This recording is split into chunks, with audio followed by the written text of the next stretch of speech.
16th of September 2025 to be approved as a correct record. Are there any comments on the accuracy of the minutes? No.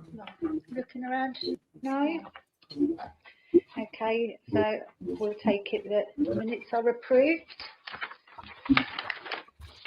Item 3, I have not agreed to any urgent items of business, save that we have received a nominations for the Cabinet appointment to Impulse Leisure, which is Councillor Victoria Holloway. Is that appointment agreed? Okay. There will be a slight change to the agenda order with items 13 and 14 being heard first. Item 4, does anyone have any declarations of interest to make? Councillor Watson? Thank you. I've got agenda item 19, which is a Culver Centre. I've got like pecuniary interest. 13. Due to the fact that I actually live right on the Culver Centre, so I will be leaving. Guys, that's 5 by 5 near me, and Councillor Watson. Anybody else? No, looking around, nobody else. Okay, so item 5, statements from the leader. I would like to make a statement tonight, and I wanted to say a few words about an incident last week that we had a significant impact on the lives of our residents who live in Brisbane House in Tilbury. I know that block really well. I lived in those flats for over 9 years, and so it has a really special place in my heart. A week ago, I was shocked to get a call to say that there had been a huge flood coming from a pipe at the top of the building that then cascaded all the way through the flats below, causing a great deal of damage as it went by. We had to quickly switch off the power and evacuate all the residents. Emergencies rarely go smoothly, but I'm hugely grateful to the council officers and emergency services who did everything that they could to help residents to get out of the building and set up at the rest centre nearby. I would like to thank the Tilbury Community Centre for the role that they played that night and continue to play over the last week. Since then, we've been working day and night to make sure all the people living in the block have a safe, warm and dry place to stay while we assess the damage to their homes and put a plan in place to make it right. We have had officers on hand at the Tilbury Library and Hub each day since this happened to offer support and advice to anyone who needs it, and each household has been given a named officer who is looking after their needs. I was down the library the following day and over the weekend and was so pleased to see the community as well as the council staff rallying around to support the families in what must be the most difficult of circumstances. We know that the council's first objective must be to get the people home as soon as possible, but we can't yet say when that will be. The affected residents will be the first to know when our surveys are completed and are clearer on timescales. I just want to end up by saying a huge thank you to all those affected residents for their understanding and patience. I can't imagine anything worse than having to leave your home unexpectedly in this way.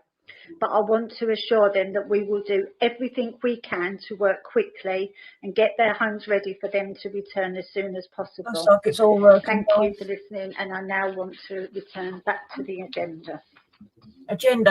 So I'm going to move on to item 6, briefing on policy, budget and other issues. I don't have anything for that. And then on to item 7. No petitions have been submitted by members of the public tonight. Questions? Item 8, questions. We've had no questions submitted to non-executive members. 9 matters. Item 9, I'm not aware of any matters referred to Cabinet for consideration by Overview and Scrutiny Committee. So we'll take that as a no. Item 10, delegated decisions taken since the last meeting. A list of delegated decisions taken since the last meeting is provided in the agenda and published online. So then we are moving to item 13, bus improvement plan. Here we go, guys. Holloway, could you please introduce your item? Here we go, guys. Thank you, Leader. Thurrock Council is the designated local transport authority managing local bus functions for our borough.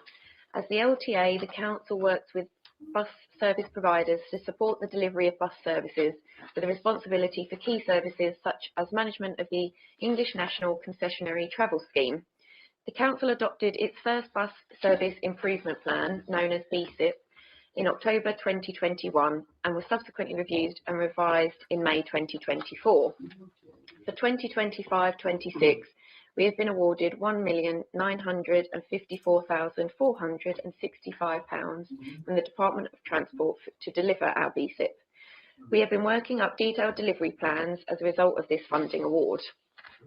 The delivery programme follows public engagement and outputs from the enhanced partnership that we've set up with 5 bus operators in Thurrock. Does anybody have any questions for Councillor Holloway on this? Councillor Ken?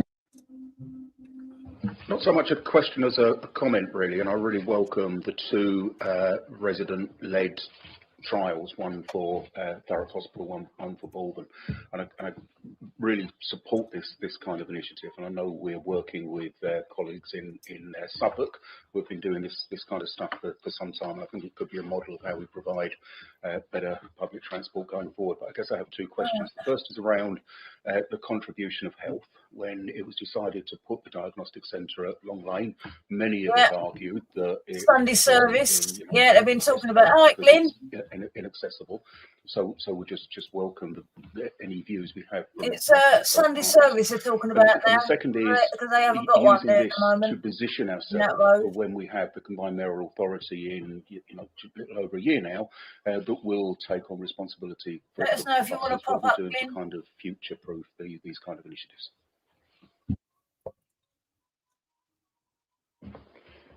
First, on the health question, it might be for my health portfolio holder to help chip in on this one.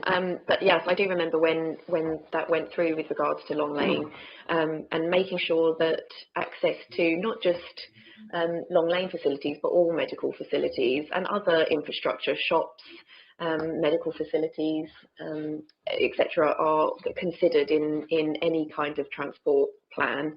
And with regard to future proofing, again, I mean, that's one for the detail that we'll be working through with as part of our LGR planning. And I really do think it is very important that we have exceptional plans for this and others, so that when it comes to joining other councils, they can look at our plans and our work and use that as an exemplar, and we're the one leading on transport as well as every other area across the council. The old ring fence crap. Councillor Hooper, did you want to say something about the bus routes to the diagnostic centre? Yeah, I mean, this is something I've raised with our colleagues and our own transport department in the last year, because the general feeling was a great facility, the diagnostic centre, but was it in the right place? There was only an hourly bus to the diagnostic centre and no Sunday service. No Sunday service. What will be starting in January is an hourly Sunday service, starting before 7 in the morning, because the diagnostic centre is open from 7 in the morning to 7 in the evening currently. So there will be a Sunday service, which is joint funded by the Integrated Care Board and by ourselves. So that will be starting early in the new year in January. Thank you. We will be monitoring the situation. Can I just say we are going to be monitoring the situation, because it is private companies that are providing these services. No, the more people that use these services, the more argument you actually have for more regular service. So we're just going to monitor this. Is it on bus take it over, of course? Thank you. Has anybody else got any questions? No. Councillor Holloway, would you like to do your recommendations? Yes, of course. Cabinet is recommended to approve the planned capital and revenue spend to support bus service delivery across Thurrock. The expenditure is proposed to be funded from 2025-26 bus service improvement plan grant funding, remaining carried forward 2024-25 bus service improvement plan grant revenue allocations and relevant 106 funding. That's quite long, but we agree. Yeah. Will it be the 88 service or not? We're moving on to item 14, which is the Thurrock Transport Strategy, which Councillor Holloway, this is you again. Thank you again, Leader.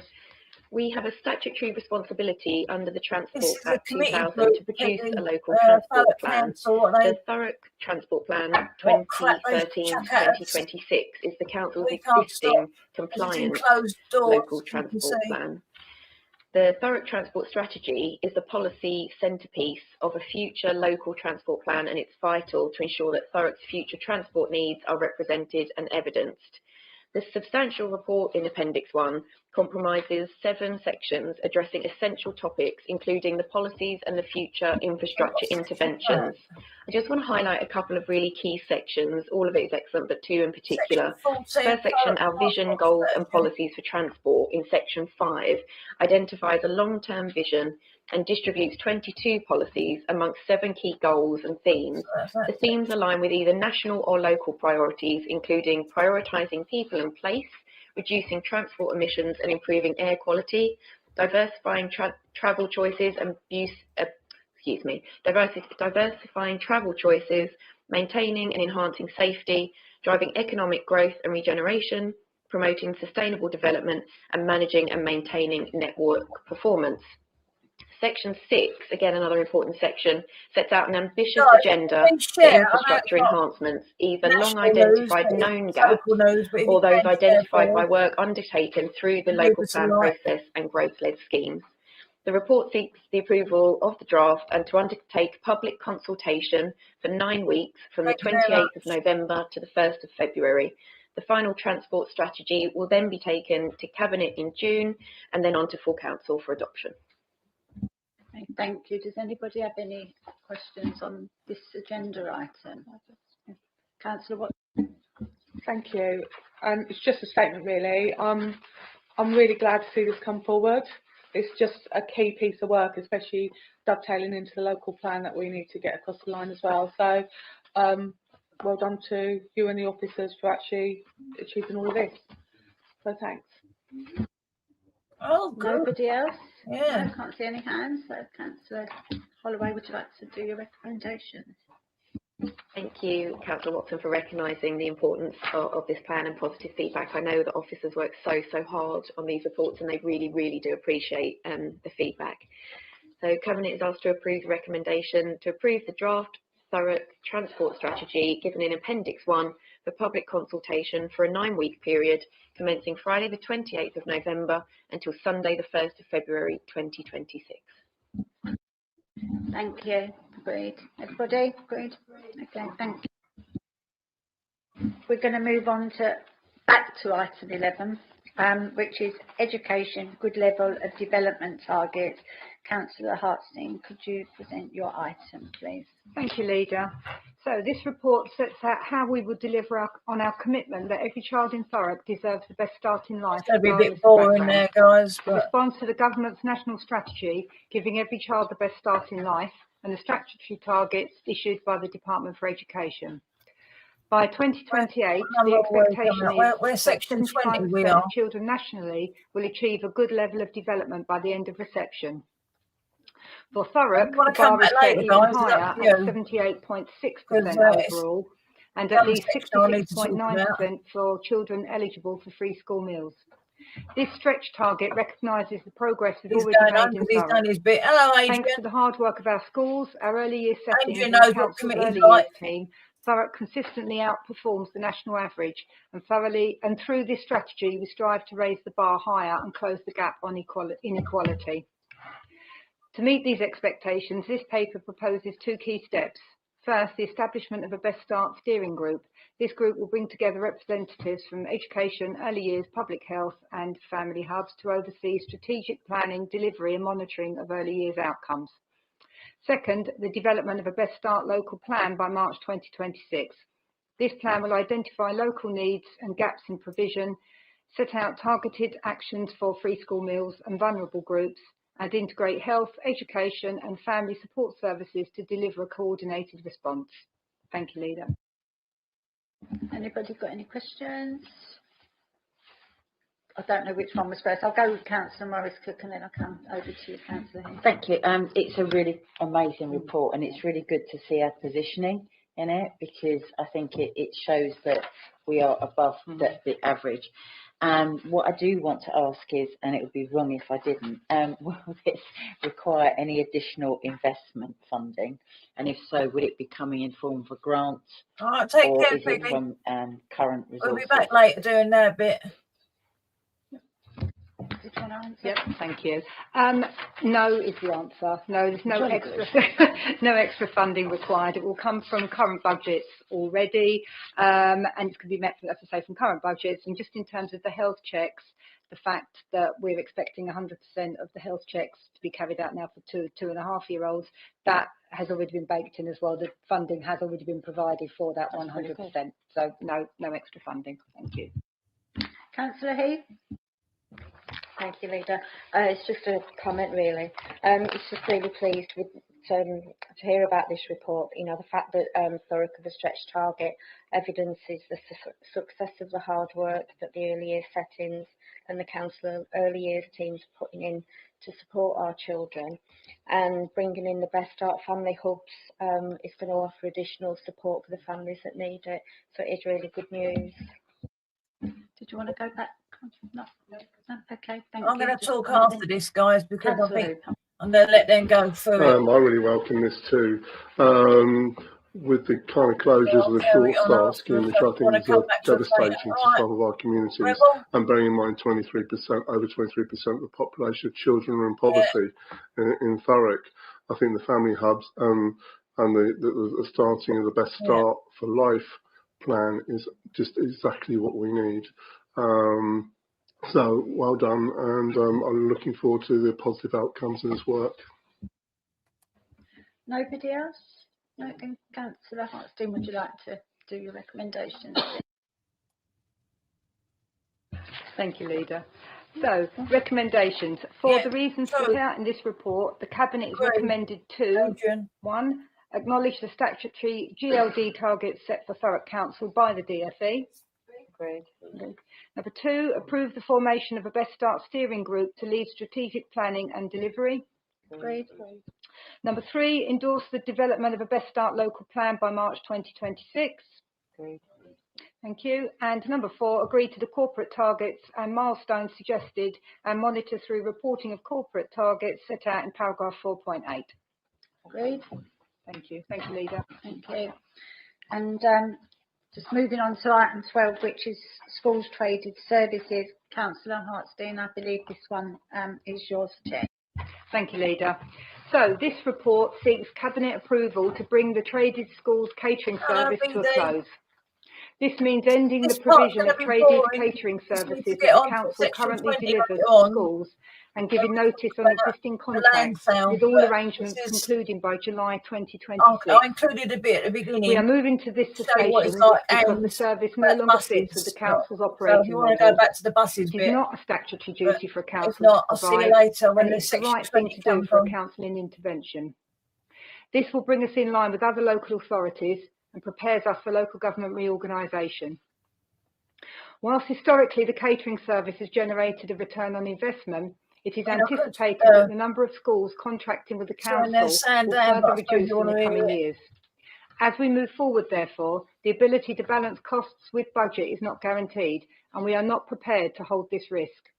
Acting responsibly on this, we have moved promptly to put forward this report, and we will be giving those schools that are currently contracted with us ample notice to ensure no disruption in catering services for the children of Thurrock.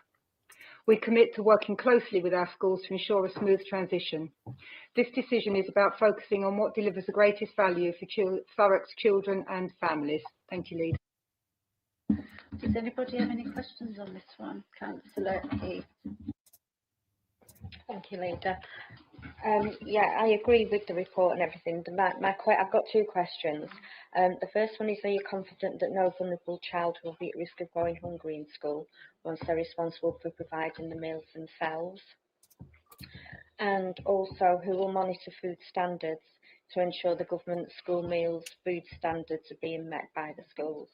Thank you. Councillor Hartstein. Thank you, Leader. For both of those, it's the school's responsibility. It's the school's statutory duty to ensure that all children who are eligible for free school meals. Those links that I've given you there are the ones that basically they're going to cover on section 20.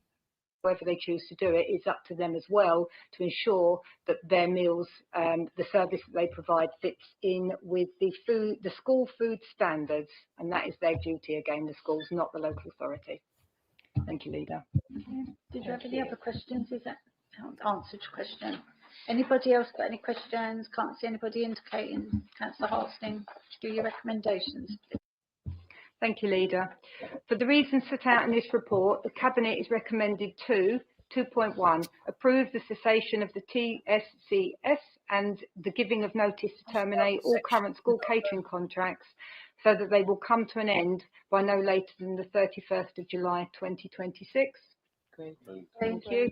Thank you. 2.2. If recommendation 2.1 is approved, to delegate authority to the Executive Director of Children's Services in consultation with the lead member for Children's Services, Education and Community Safety to take all steps required to terminate the contracts and work with the schools to facilitate a smooth transition to any alternate catering service supplier that they identify as their replacement contractor. Agreed. Thank you, Leader. Thank you. That moves us on to item 15, which is Planning Advisory Service Update. Can I ask Councillor Watson to introduce the item? Thank you, Leader. This report is an update on the progress we've made in strengthening our planning services. Some of the highlights that I will run through are the corporate risk register has been updated to include all key planning risks, ensuring robust governance. The delivery of the Greenbelt and infrastructure training in April through hybrid sessions and virtual planning knowledge nuggets, as well as mandatory face-to-face planning committee training sessions, was held on the 22nd of May. Planning has secured funding for 2 graduate planning assistants via the LGA Pathway to Planning scheme. Recruitment was completed ahead of schedule in September, and key vacancies have been following the restructure, including the appointment of a new head of development management. Stakeholder engagement continues to take place regularly with the Planning Improvement Board that is currently in place that meets every 3 weeks, and the local plan steering group has been active since February with recent meetings in June, July, September and yesterday. We've also introduced the Power BI dashboard to track service improvements and performance across multiple metrics in real time. The planning services just continue to improve. Does anybody have any questions, Councillor Morris-Cook? Just really pleased to see this and to see the engagement with the risk register, because obviously it is really important, and the use of Power BI, which obviously we know saves an awful lot of time and gives real-time and accurate information. So I think it's a really good report and it's really good to see. Thank you. It almost feels like we've come a long way on this journey. So absolutely, it's a nice report to read, you know, to see the journey that we've been on. So thank you, and thank you for those that have made significant improvements in this area. So with no more questions being indicated, I'll ask you to read your recommendations. Thank you. Thank you. For the reasons set out in this report, the Cabinet is recommended to note the continued progress with the implementation of the Planning Service Transformation and Improvement Plan, that's a PSTIP2, following the very positive PAS revisit to Thurrock Council in January 2025, as outlined in the past review report presented to Cabinet on the 7th of May 2025. All agreed? Thank you. Thank you. Item 16, we're staying with you, Councillor Watson. Norwich to Tilbury DCO Development Consent Order, relevant representation. Thank you, Leader. So this report is the Council's position on the Norwich to Tilbury Development Consent Order and approval of our relevant representation. This is a national significant infrastructure project, and our decision today will shape how Thurrock's interests are represented during examination. National Grid proposes a 400 kV electrical transmission line from Norwich Main to Tilbury North, including a new substation near Linford and associated cabling work. The scheme is critical for national energy resilience and a transition to clean energy. The project does have implications for our borough. For example, the visual impact of pylons and substation, traffic and air quality concerns, noise disruption beyond local standards, heritage and archaeological risks, and potential constraints on growing sites in our emerging local plan. Our relevant representation will outline these highlights, including cumulated impact with the Lower Thames crossing, extending work hours beyond Thurrock's norm, traffic and air quality risks, heritage impacts on designated and non-designated assets, flood risks for whole roads and impact on council assets and housing delivery. The report recommends opposing the scheme as currently proposed unless these concerns are resolved. Does anybody have any questions on this one? Thank you. You know, it feels almost so significant, doesn't it, that, you know, making sure that our objections are clearly heard. You know, our residents will expect us to be pushing back with this, you know, with already another major project coming straight through. Yeah. It's going to almost change the landscape of Thurrock, you know. So it is. I'm really worried about it. But yeah, Holden Village is going to be destroyed. Say something, not Councillor Hooper. They've already started work down there. If this doesn't go ahead, if the plan commission, if we decide we don't want this, for example, can we actually stop it and I see think go what the underground like they want impact it to. on growth locally, be it with our industries and our housing developments, if we don't allow this to happen? It's supposed to go underground. Thank you. To be frank, it's a bit like the Lower Thames crossing. Yes. So we can put an opposition into it, but still they can go through DCO because it is a national infrastructure project. So it doesn't just, it's not a Thurrock's decision. Yeah. It actually goes across the Secretary of State and along the line completely. In terms of growth risks, most of the developers now have highlighted this and got this onto their radars.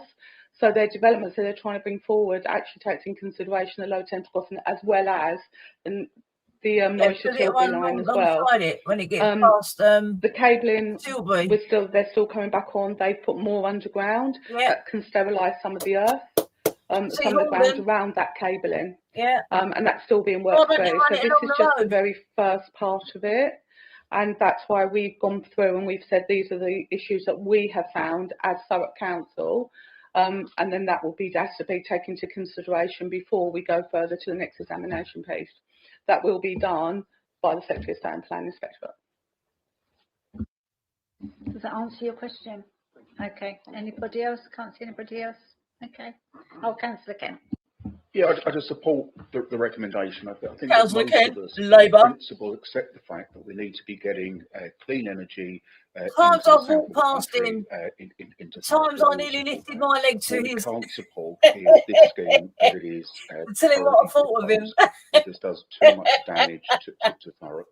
And I really hope that by being clear in our opposition, but kind of supportive in our opposition, that we can get some movement, we can get some change and get a scheme that we can all live with. Absolutely, I think we all agree with that. Thank you, Councillor. Nobody else? Councillor Watson, do you want to do your recommendation? Thank you, Leader. I'd like to also add in an additional recommendation, if that's okay. Yeah, absolutely can. Thank you. So the recommendation, for the reasons set out in the report, the Cabinet is recommended to 1. Submit the relevant representation of Appendix A, which identifies the technical areas that requires a resolution by National Grid. 2. Oppose the scheme as it's currently proposed unless the concerns outlined in Appendix A are resolved. And if it's okay, the additional one is I would like to seek and add a recommendation which provides delegated authority to the Chief Planning Officer in consultation with the Cabinet Member for Good Growth, myself, to strengthen the reputation with the evidence to support the Council's case and examination in public. The core position remains unchanged and the substance of the content of Appendix A will remain. Do we all agree those recommendations? Yeah. Okay. Thank you. We're now moving on to item 17, which is the Local Council Tax Support Scheme 2627. Councillor Morris Cook to present the report. Thank you, Leader. The purpose of the Local Council Tax Support is to provide financial assistance to council taxpayers on low incomes by reducing their council tax liability after other discounts are applied.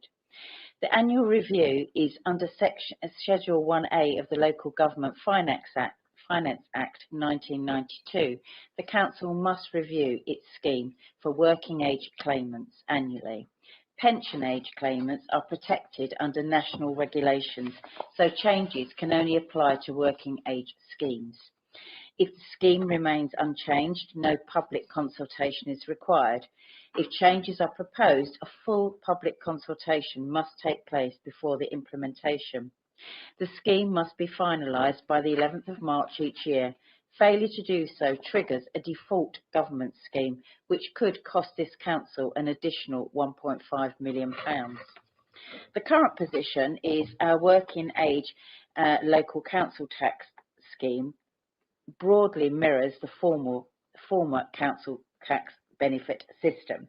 However, due to a 10% cut in central fundings when this was introduced to ensure the scheme remained affordable, Thurrock, as with many authorities, introduced a maximum support level, and it's currently 75% in Thurrock. Other key features of the scheme include income disregards, including the first £25 of earnings, child benefit, with a capital limit of £6,000 and a full disregard for disability and military compensation payments. The estimated cost for 26-27 is £4.5 million. This is subject to the caseload trends and council tax increases. As detailed within the report, the current scheme drives high collection levels and minimal complaints, with levels of support remaining broadly comparable with other Essex authorities. As a result, no changes are recommended for 26-27. The current scheme will continue. Analysis identifies potential savings of between 60 and 298,000 through options such as banded schemes, band restrictions, but these will be reconsidered for 27-28. With the current cost of living challenges, it was not considered appropriate at this time. Savings estimates exclude transitional costs, bad debt provision and reduced collection rates. Future considerations. Local government reorganisation will require the harmonisation of council tax levels and local council tax schemes across the new unitary authority. For now, the focus remains on Thurrock and our improvement journey and maintaining the appropriate support for vulnerable residents. Alongside the local council tax and other available discounts, there are additional safeguards built into the council's recovery process aimed at assisting residents who, through often no fault of their own, find themselves in difficulties. The guiding mantra in such cases is being able to assist the resident in getting out of debt rather than getting the debt out of the resident. Current initiatives include sending various additional communications and interventions beyond the statutory requirement via text and email, as well as providing a dedicated officer to provide the one-to-one support for our vulnerable residents. Further to this, the council holds regular face-to-face debt surgeries to provide residents with the opportunity to discuss resolution before enforcement action commences. Wider communications are also being sent to assist in promoting the fact that all council taxpayers can opt to pay their annual bill over 12 monthly instalments or sign up to My Account via the council website to use an access which accesses a wide range of council tax services, including setting up direct debits, where users can select from 3 payment dates, the 10th, the 18th or the 28th. You can opt for paperless billing, check when your payments are due, check your history, and check the household details that are used to calculate the bill. Thank you for your very extensive introduction, Councillor. Does anybody have any questions? No? I think you've covered anything that anybody would want to ask you, but I'm really pleased to see that we're continuing this level of support. You know, it's absolutely important that in such hard times we do all that we can, you know, when we're looking at, you know, what is difficult budgets, that we do protect those that need protecting. Absolutely. And so thank you. I have got a question from Councillor. No, you haven't, no? Yeah. Oh, you have. Councillor Watson's got a question. Sorry, it's not a question as such. It's just that I'm really I'm really glad to see this come forward, and I'm really glad that we're still going to hold some money in, because in the current climate with the cost of living, I just think it would be really inappropriate for us to start looking down and cutting into this right now. So, or that was really personally, but so it's really good to see. So thanks for bringing it forward, really. And we did look at it, and that's why I have added the bits on at the end, because it's not just a report about the council tax scheme, it's about how people within the revs and bends can assist residents, which I think is something that is often missed, that there are other opportunities. Because if someone does miss a payment, it doesn't mean if they can't make one payment, they're certainly not going to be able to pay the rest of the year, which is often what the demand is. So it's really important we engage early, as much support as we can. 360. Recommendation. Yeah, would you like to Yep. give your For recommendation? the reasons set out in the report, the Cabinet's recommended to note the analysis and review of the current local council tax support, LCTS, scheme for working age people.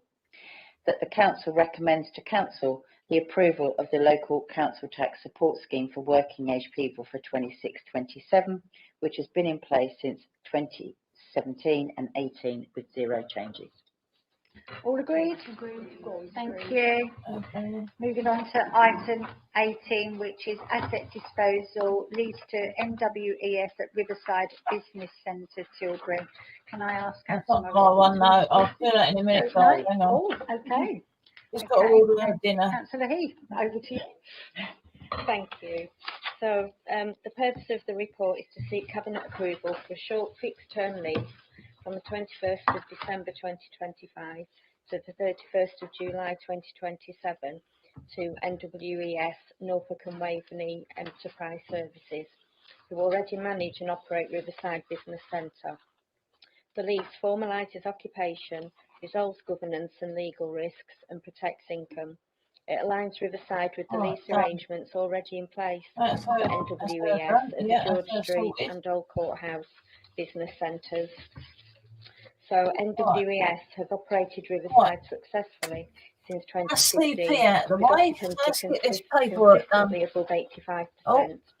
The proposal regularizes occupation, landlord governance, and ensures income protection.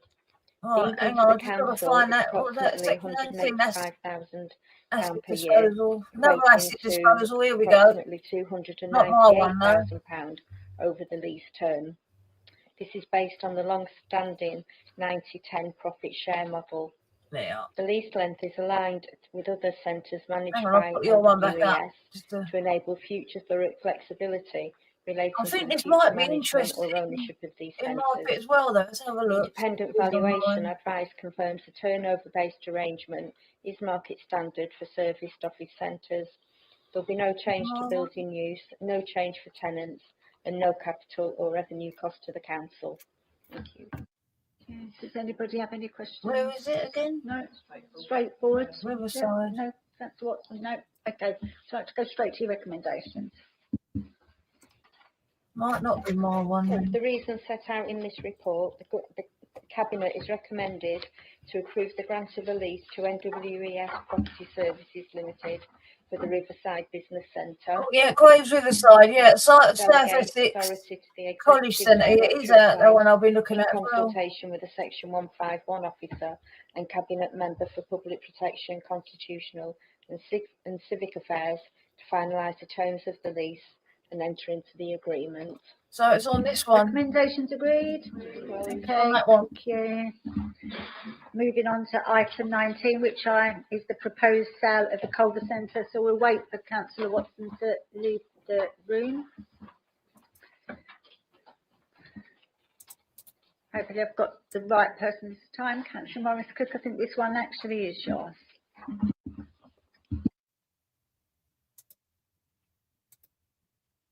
Right, that's ours, yeah.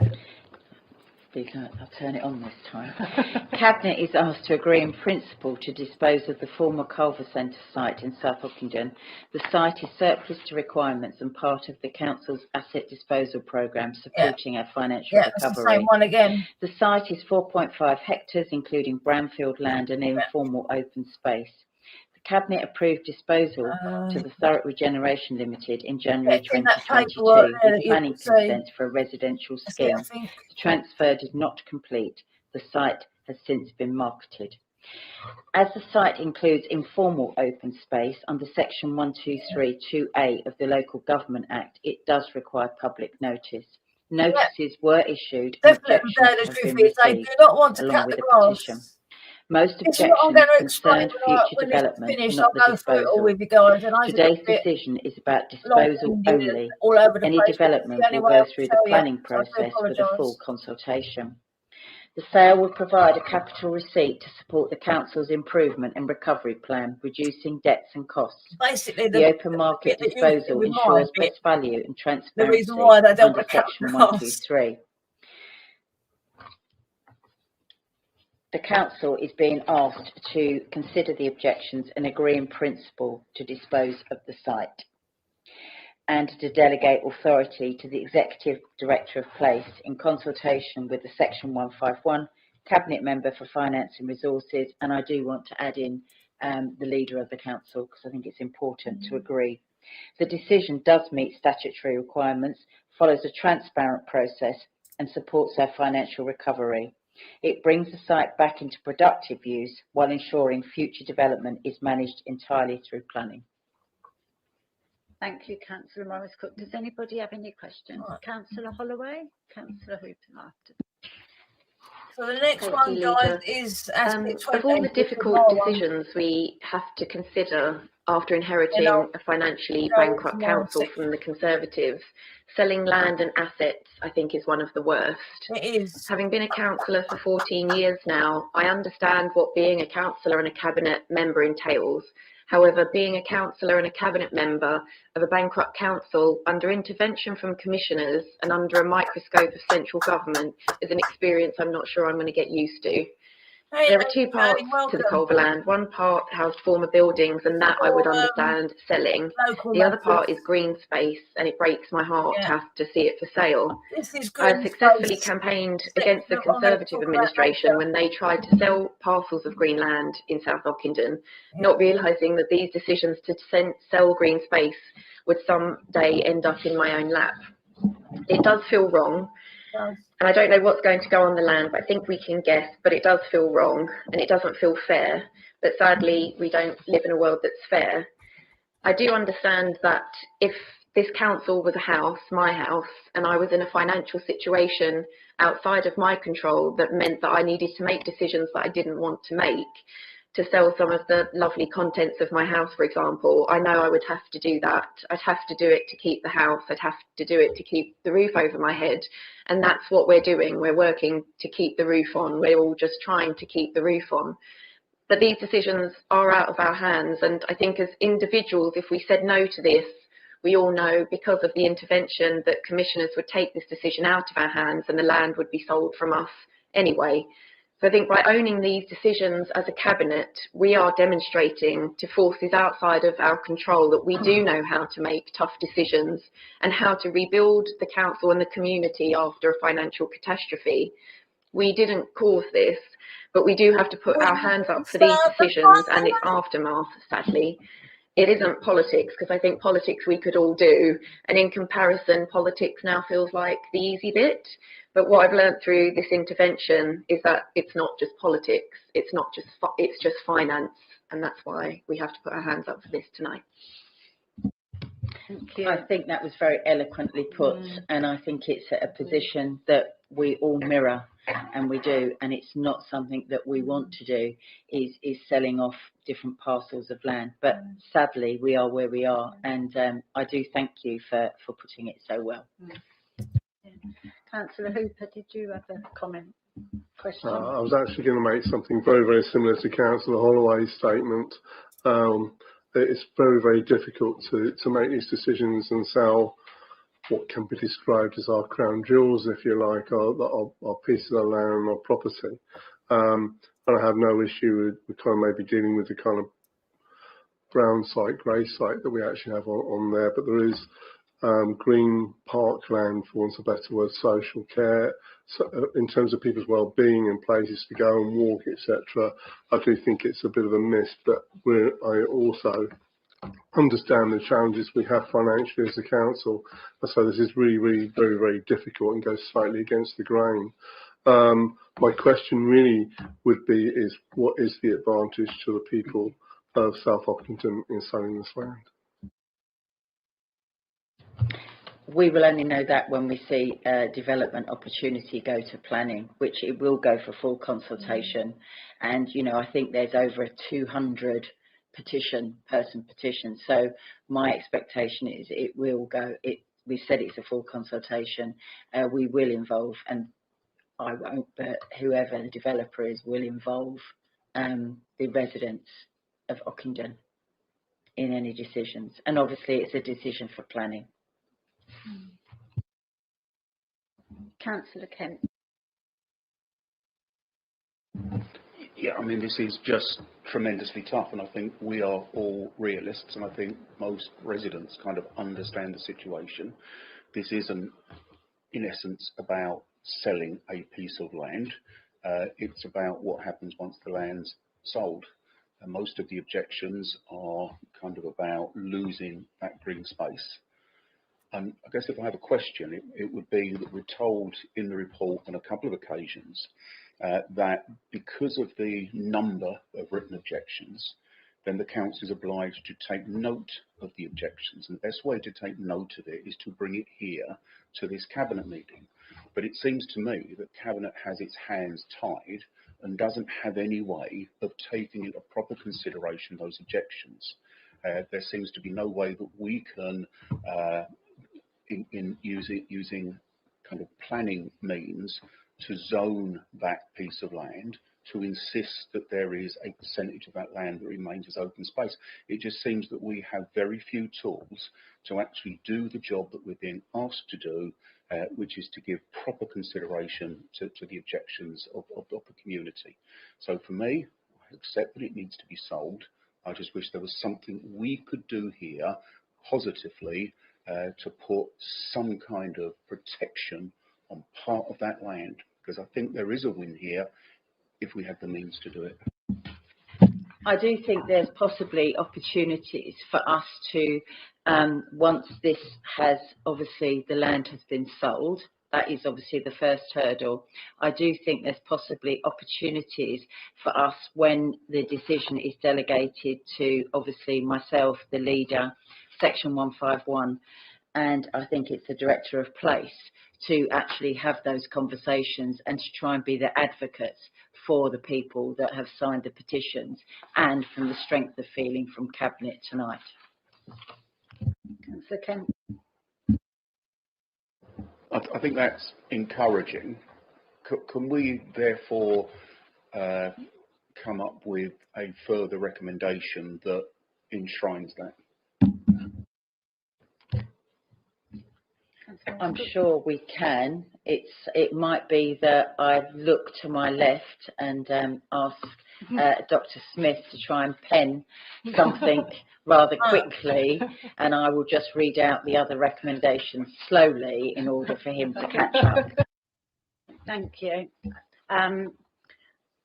This is probably one of those items that's going to come to cabinet. It absolutely doesn't sit with any of us. You know, not one of us stood for election to sell off pieces of land like this, and knowing what's likely to be. Well, you don't need to just go and get the bloke who sold it all for you. It's selling it somewhere, isn't it? In the Save the Green Spaces, you know, campaign. So, but you know, we're not in those places anymore. We're a bankrupt council through no fault of our own.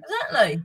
So it certainly is something that, you know, we have to put our big girl nicks on and really make this decision tonight. It's not in our hands to say no, because this decision will be made for us if it's not us. And you know, and as a cabinet, we're here to make those tough decisions. So I would say start your recommendations, do your reading, and I've seen that Dave's put his pen down. So that's always a good sign. Good filler, leader. Well done. You know, this isn't the first time we've had to make difficult decisions. We've sold the parades of shops. you know, the next report is for some other areas of land that we're looking to sell. Yeah. We are trying to be as Silvertown mindful Avenue. as we can, and to try and do the right thing in the art of the possible. So I'm going to slowly start, Dave. Is that okay? So 2.1. Following consideration of the objections received under Section 12328 of the Local Government Act 1972 and set out in Appendix 4, to agree in principle to the disposal of the land formerly occupied by the Culver Centre at South Ockendon, the site as set out in Appendix 1. 2.2.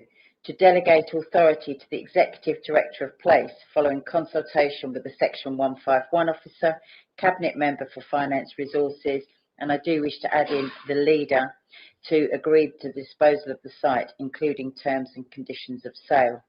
Over to you. I'll see this. I'll see whether what I've drafted represents the Cabinet's view. That the Executive Director of Place, Section 151 officer, the leader of the council and the portfolio holder for resources give further consideration to the terms of the sale, having regard to the concerns expressed by residents in the consultation. Okay, Welcome, Blunt. Okay, thank you, Councillor Holloway. Everybody. Okay, thank you, Dave. Okay, Right, here So, comes our one. Is that agreed? all agreed? Yeah, all agreed. Here comes Thank our you. one, guys. Thanks for that. It was a very difficult item. Our one So coming we up. can get Councillor Watson back in. Our one's coming up, guys. The selling of the land in Silvertown Avenue and the Costa Road.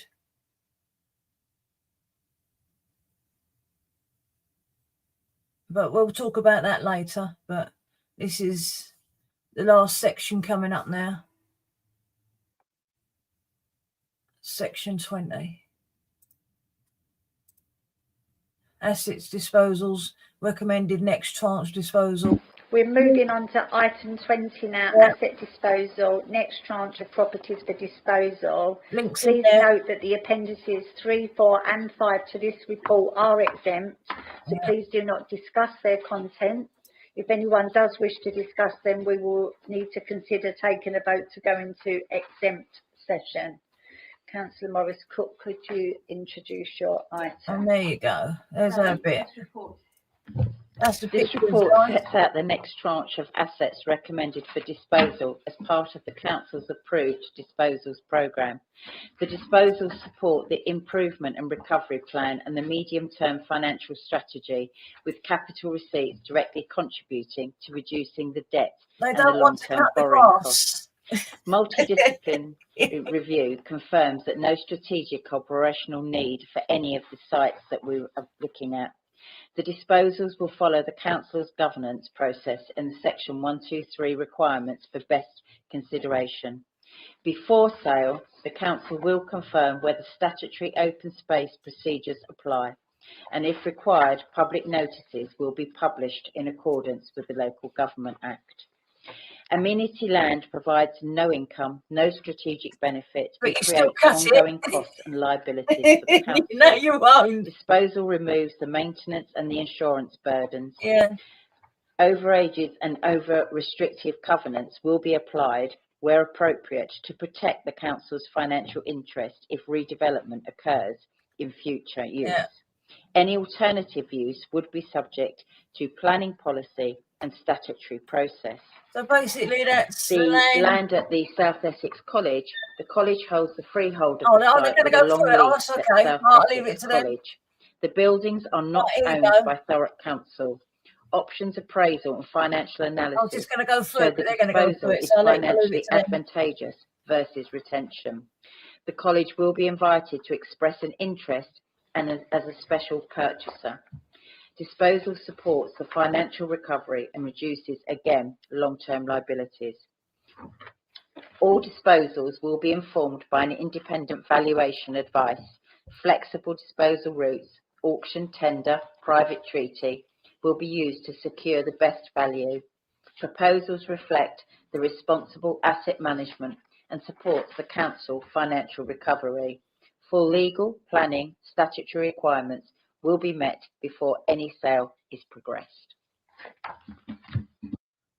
Does anybody have any questions on these, taking into consideration what I said before? Councillor Watts. Thank you, and thank you for your report. The only thing I'm going to highlight is that I am concerned with the land on the north side of Coronation Avenue in East Tilbury. Oh, yeah. So currently we're speaking with developers, Yeah. and there is quite a substantial amount of work that's actually going in there. And then I feel that until those plans have come forward, I'd like to ask Cabinet to defer this piece of land, further investigation on how they impact with what the plans are currently in place, as well as it means for the bigger sign of East Tilbury. I think that's the pictures in I think after listening to you, I think it absolutely makes sense to just defer this one piece, because we want to do obviously the right thing and make sure that there are no conflicts there or no other burdens that are going to East Tilbury. So I think it's absolutely the right thing, and I'm happy to withdraw that piece from here. Thank you. Thank you. Does anybody else have any? Yeah, Silvertown Avenue. Straight into the recommendations. Oh, right, okay, fine. Recommend that it's going to be taken away from us then.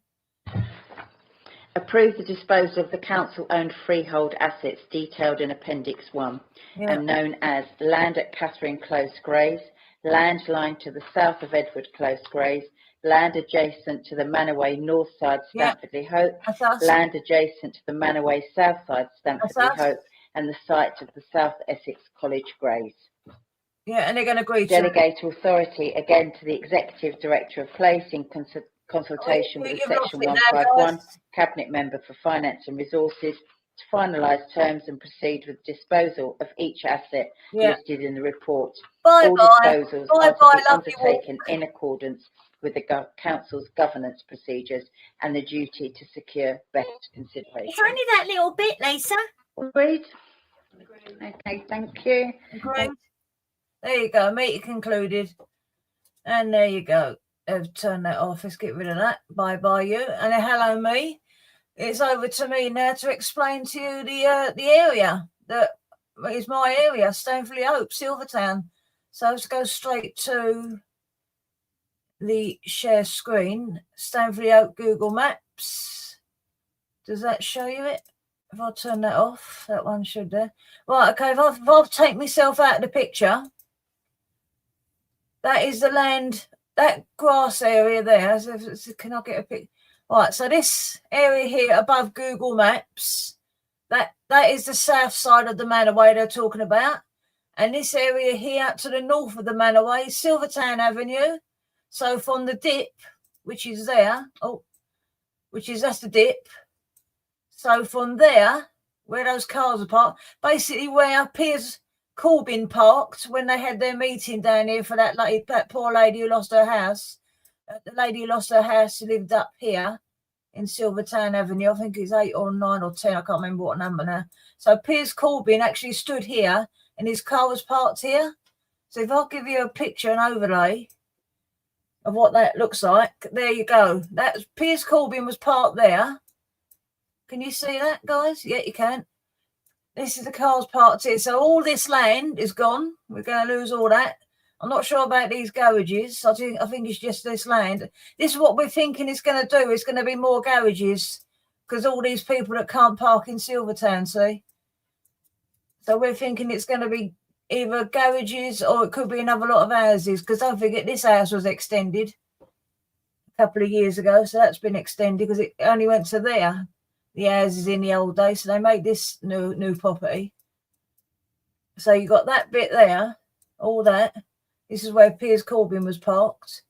If you can see us, guys, typical council. Yeah. So they look after this. They're supposed to what do they do? They're supposed to cut the grass, and so they're not interested in this anymore. And the other area, if I can show you, if I come out, which is this. In the old days, this used to be all open land. This is a car park at the bottom of, how far does it go to here? Right, so this area here, this is the car park.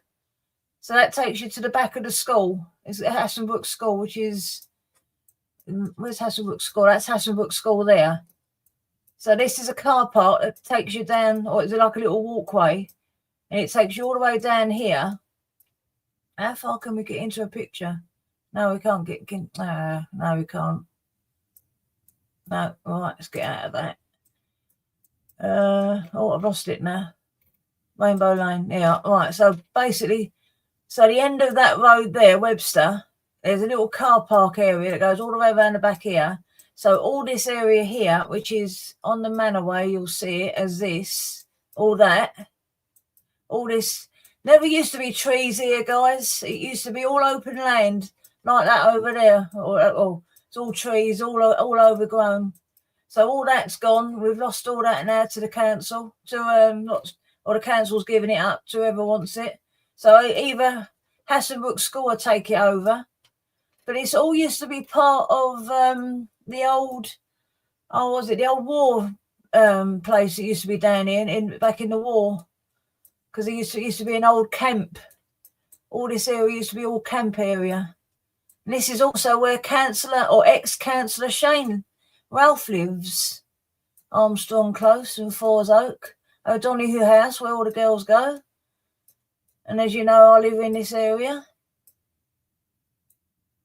And this was just all a lovely walkway when I was kids. You know, this is all the reason why it's called Armstrong Close, or you'll know, Aldrin Close, and I think there's another one as well, Armstrong, Aldrin and Collins, is because of what? You can answer that, guys. Yeah, all the wildlife, yeah, and the dog walking, Rebel. It used to be lovely dog walking down there. You can understand why it's called Armstrong, Collins and Aldrin, can't you? But, yeah, 1970 or 69. And there's Fours Oak. That's all that area there. It's all, when we was kids, all this area, here, where O'Donoghue House is, this used to be fields. You used to come out of here, right? So this is the end of the house here. And you used to come out of here, and this was fields. We used to have a big, lovely little party all around here. This is where the old man used to live. The old man used to live here. Our old man, I mean, yeah. That's O'Donoghue House. I've actually got a picture of him from years ago, but would I be able to see more dates? Have I got no, I can't show you, can I? Is that a picture of him walking in? Yeah, see that bloke there? That's my dad. That's the only picture we've got of our old man. Look, that's him. That's my dad walking home from work, from shopping. Oh, I always say work. That's what got me into trouble once. That's our old man there from 2009. But this is 2024 now, so yeah, the more HMOs, yeah, exactly, yeah, all this area here is going to be all being sold, lads, all been sold, given up. So do you think that's going to be housing, or do you think the rest of those garages will take it over? But I think it's going to be housing. This is the walkway down here. Well, let's see if has it come up to here? Oh no, it doesn't come up to there. But that's all the area there behind there. That's where you walk. So basically, all that area there, where you walk there, and all that area there is going to be gone, guys. Which is that area there, and that area there. Should be able to see me cursor, shouldn't you? Yeah, exactly, Rebel. Yeah, exactly. Find out how much you can get for it. Do HMO on it. Yeah, exactly. Yeah, find out how big it is. So this is the paperwork for it, isn't it? Can I get that up on there or not? Let's have a look. See if I can come out of there. No, hang on. That's me. Right, come out of there. Share that screen. Is it the Thurrock Council one? No.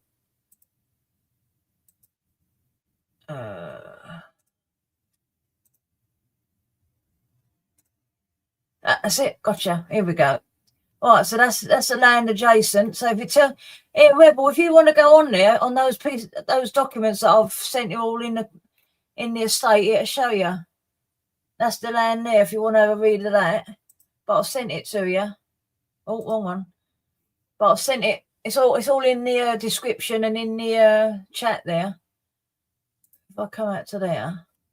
Oh no, if I blow that up to that, yeah, you'll be able to see it. Where is it? Right, so it's can we blow it up a bit more or not? No, I don't think we can. Backland to rear of residential estate, which is Silvertown Avenue. Approximately 0.34 acres, 1,376 square metres, which they don't want to cut. Right, so that's title deed part EX 859386 if you want that. And of course that bit there, which is the land adjacent to Hasselbrook School. And that's coming out as 2.17 acres, 8.782 square metres. And that's lease expiry of woodland. It wasn't woodland in the old days. It was lovely fields that we could walk over. Used to have a lovely. We used to wave to people. We did in because in the old days it wasn't a main road. So we used to wave to people. We used to go hello as they went past. Because not many cars used to go down in them days. But now it's all overgrown. If it's coming cheap, yeah. Definitely housing, yeah. Yeah, definitely housing. I think the garages will go, yeah. I think the garages belong to Armstrong Close, though, so they might not. I'll send it over to you, yeah? I'll send it all over to you, yeah. I've got those two there. Yeah, I'll send you that one there. And that one there. Oh, I'll send those over to you. I'll get rid of that. And what's the other thing I've got to show you? About the buses. Now that that new Thurrock building's opened up in Long Lane, they had no buses on a Saturday. Oh no, was it on a Sunday? I think it's only half on a Saturday. I think it's till about 3 or 4 o'clock they close, and then all day Sunday, not nothing. And then I found out also that I think the 200, which goes past my house, might also be going to a Sunday service. So that's another thing that might be interested to you. If you come into mine, hang on, is that asset disposal there? That might show you something. That's the asset disposal there. I'll send you that one as well. But if I'll just come out of there, go to that. Is it that one? It might be that one. Let's have a look, see if I can give you that one. Which is in there. Burn, baby, burn. Disco Inferno, burn. We've been singing that all bleeding day, thanks to Steve. Burn, baby, burn. Disco Inferno. Is it that one? No, it's not that one. It's the other one. To my surprise, 100 billion miles. Oh, that might not be on there, Thurrock Council. Ah, is that the one? Yeah, I've got it. There you go. Right. So if you can see that blows it up. That's the bus services in our area so far. So you got the 88 Monday to Saturday Enzyme bus. 33. Have I got the line? Yeah, that's the money. That's how much money it's all costing. So if you want to pause that, that's how much money it's allocated to us. So you got 88, which is now going to become a Sunday service, hopefully, for them. They're going down the Thurrock Long Lane. 33 is only a Saturday. Oh, right. Service 22, Monday to Friday. Service 201 that used to go past our house but doesn't now. It goes past South End Road. Service 375, which goes to East Tilbury, I think, and for Horndon. Funded until November 26, 12-month extension. Oh, that's all right then. Central Contract. Central Contracts is actually the same group that go past Epping, what they call it, the Bell Hotel in Epping, done by the same people. Bus journey time studies, Grays bus station extension, passenger transport strategy. Ah, isn't there one going to be for that's it. That's what we was going to talk about. The Stanford-le-Hope bus turnaround. Okay, guys, this is another thing that's a little bit close to home.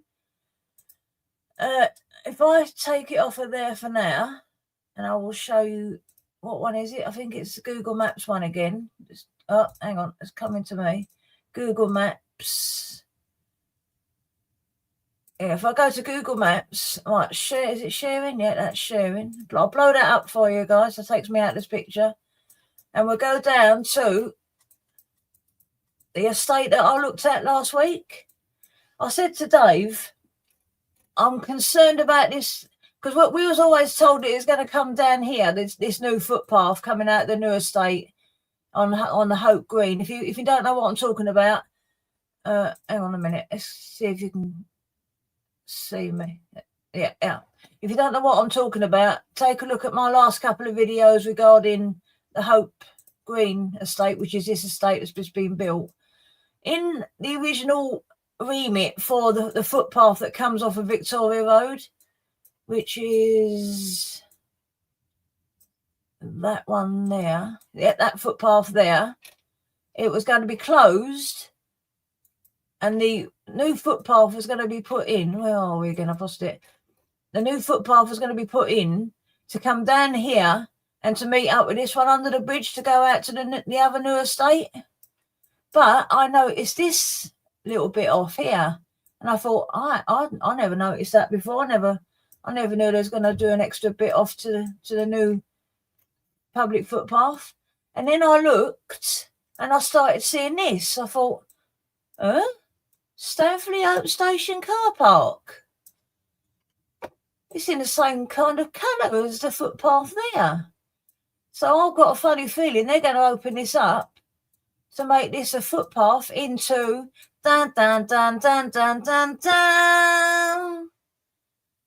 Stanford-le-Hope Station, which we haven't got. That's the footpath there.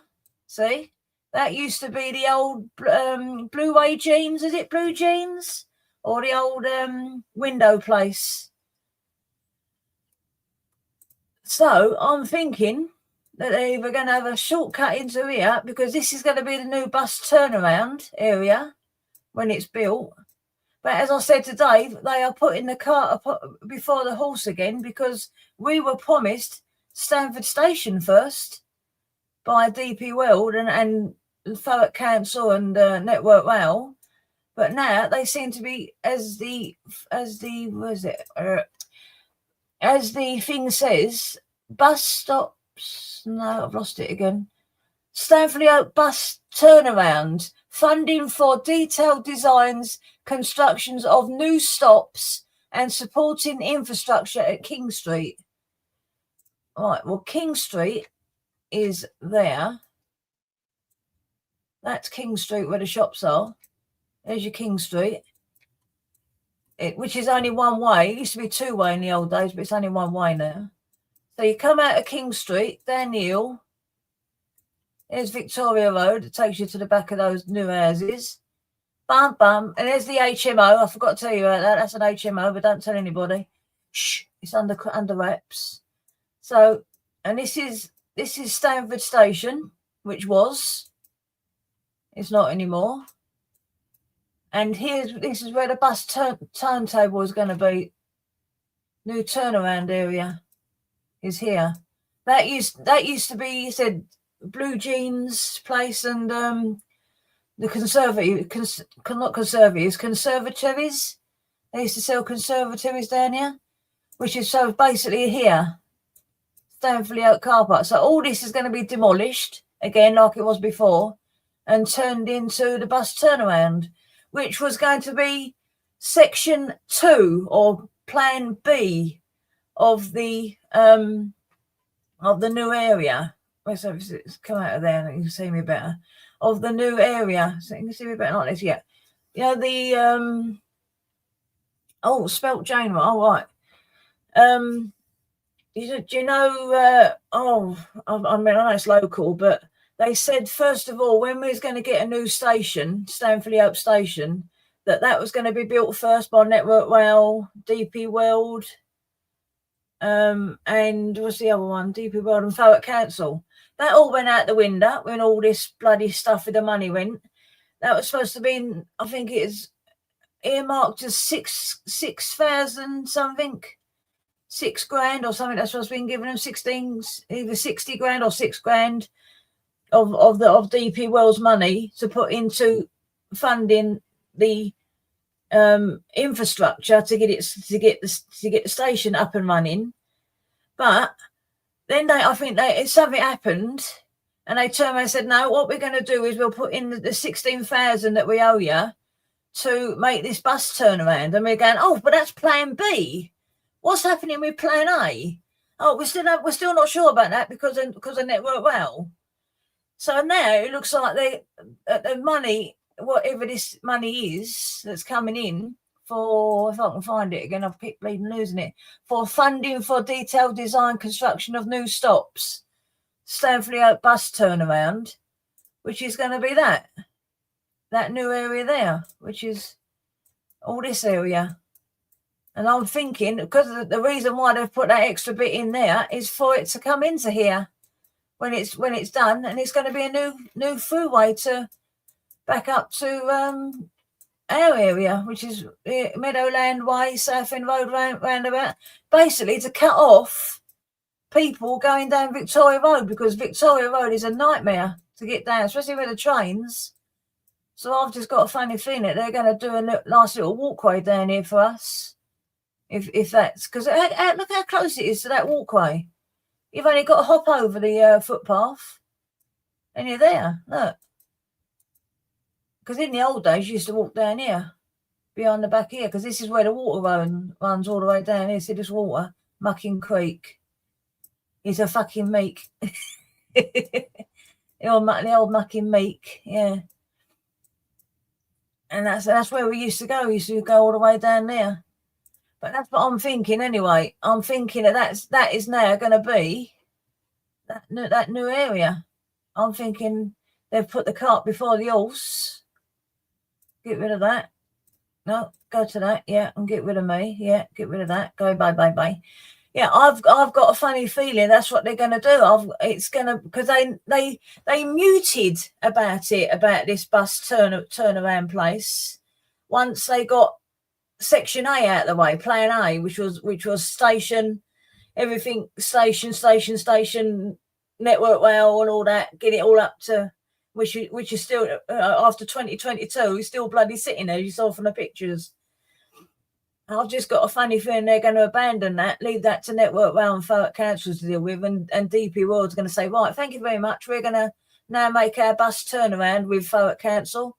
And at least we've welched on that. We've got away from that deal. We've what do we call it?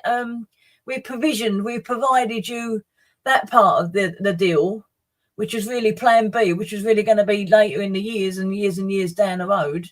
And it was going to be Plan A first, but it looks like I said cart before the horse, guys. I seriously do think that's what they're going to do, because you saw there from that new estate, I've never saw a footpath going that way, so that's either something they've agreed to, but amazing how it's so close to that new area. But that's all I wanted to say. So if anybody wants to jump up, I don't know if it is I don't know if Glenn's still there, but that's basically the nub of my matter. Has anybody got any questions? That's what I'm saying. But that's my 4/10th of what Thurrock Council's doing. If anyone wants to pop up, I'll get a link in. I can't stay on for too long, guys, because I'm Ely tomorrow. But if anyone wants to pop up and have a chat about it, that's the link.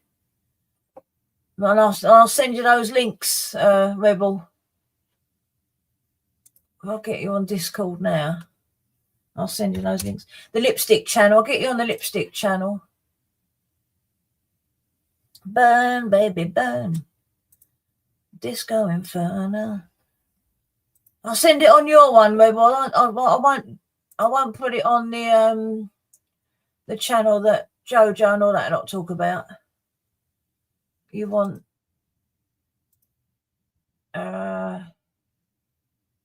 Not much freight going through the station at present. There's a few.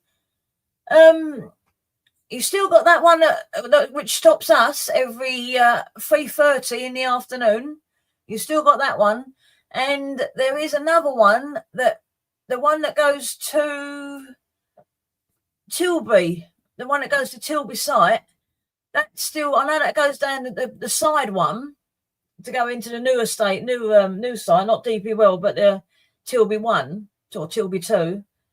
But there is one that, because I see it reverse onto the platform at Grays, because they've got that extra lane at Grays now, and that still goes down our line and either stops halfway down to I think at one gate at DP Worlds, or it goes to back up and reverses in by Tilbury Town. So there's still that one at 3:30 that plays about with everybody. Because I watch the barriers go down. Good, I can get through now. Oh no, the barriers come down again. Bloody train, and it's free bloody trains. So you get carry a normal C2C train, then you get their one, and then you get another C2C. By the time you get out, you can't bloody move. Because there's so much stuff down there on that Tilbury 2. Speak to Robin, because he does all that, doesn't he? Robin does Tilbury 1 or Tilbury 2. He'll tell you, because he's doing 12-hour bloody shifts at the moment. He is. All right, Discord, I'll send it to you. That. All right, so you got that one there. I'll send that to you. So he's doing that. Microsoft. That one there. You should be able to read them all.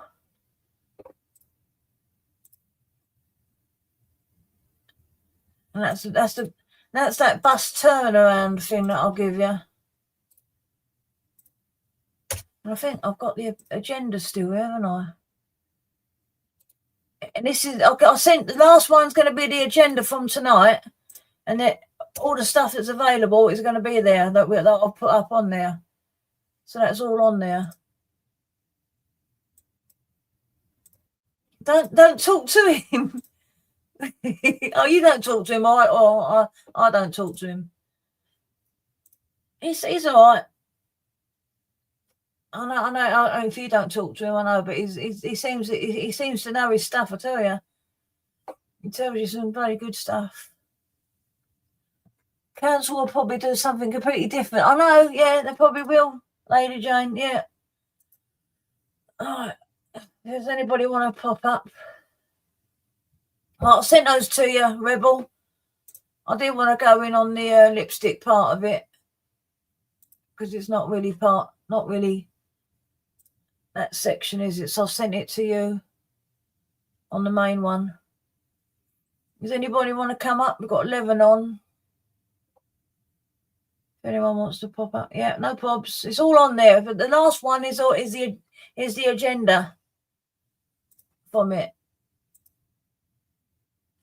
So if I get rid of that, those ones and all them, they can go now. But that's all the area, that new area. Yeah, go through it after this. Yeah, I'm going to end it now, Rebel, because it's not no one on here now. I've sent the link out, and no one wants to come in, so I don't think. What's his name? No, not Robin. Glyn wants to come in, so I'll see you all another time, guys. I just thought I'd let you know about all this that was going on, and thanks to Councillor Neil Spate for putting it on his Thurrock news that I just noticed about it. So it's all going on in the background, guys. Just remember that it's all going on in the background, and I will see you all again. Probably go live Saturday night, unless anything else happens in the middle.